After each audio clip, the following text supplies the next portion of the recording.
We have Camara, Christina Lundestad Joof, who is from Norway and a performance artist and producer. Okay. Whew. Yeah, I gave away 4 of my minutes to the other speakers. I'll be really quick. Hi, my name is Camara, and I am a 26-year-old performance artist, advisor, and co-producer for this conference. I must admit that when I was part of selecting this panel, I hadn't really imagined myself as one of the panelists. So I'm a bit intimidated standing here, as some of this goes a bit over my head.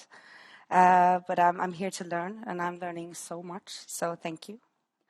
And I also like quickly of my remaining minutes to steal 30 seconds to recognize the fantastic work that has been done by our technicians in this room and in every other room on this conference.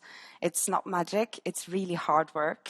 And all tech difficulties has definitely been on our part, and it hasn't been a reflection of HARPA. So you guys deserve all the bubbly. Thank you very much. Yeah. So, with the theme, the path to the future, I would like to change it up a bit with maybe, I don't know what to call it, a cry for solidarity, maybe. We keep talking about this digital age, this internet as the height of democracy, the magic of technology, and as long as you have a computer, everything is accessible and everyone is reachable. And that is not true. I am comforted and relieved that you guys are out there and you guys are here creating and working on my rights as an artist, copyright, artist rights. But in the end, personally, that's already too far in the future for me because as the situation is now, I don't want to be there. I don't want to take part in this digital landscape because I'm not welcome there. For women in my generation, it's basically, welcome to the internet, now get the fuck out. Women are told to just ignore the barrage of violent threats and harassing messages that confront you online every day.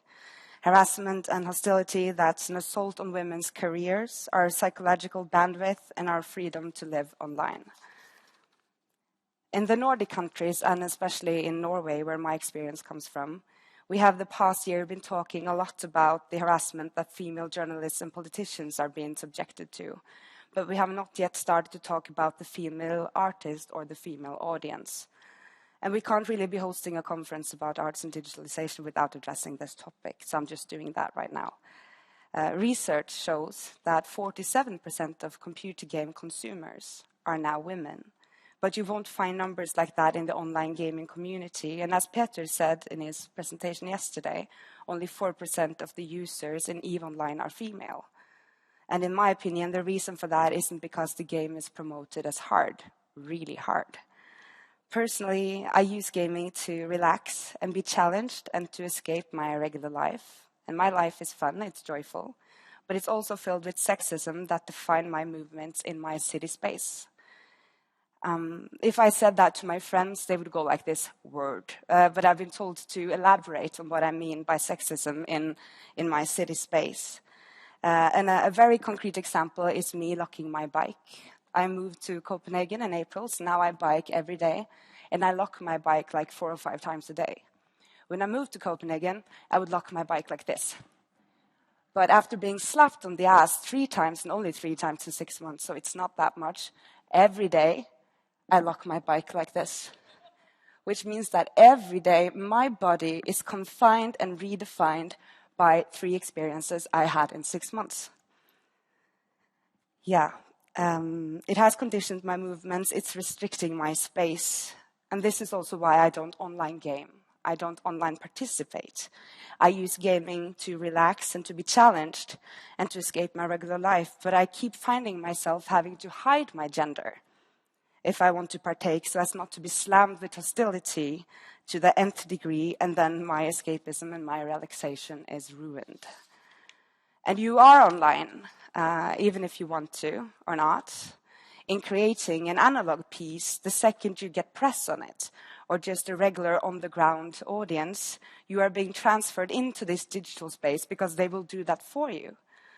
So in creating all these apps and interfaces to reach our new audience, we have to remember that some of our core audience members aren't there because they've been bullied out.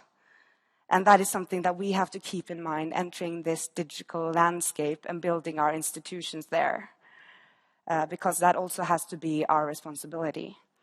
And I don't have the answers, I don't have the solutions, but I know that it's not going to go away by itself. It won't happen like magic, and it's going to take hard work, but at least we have to start talking about it. Thank you.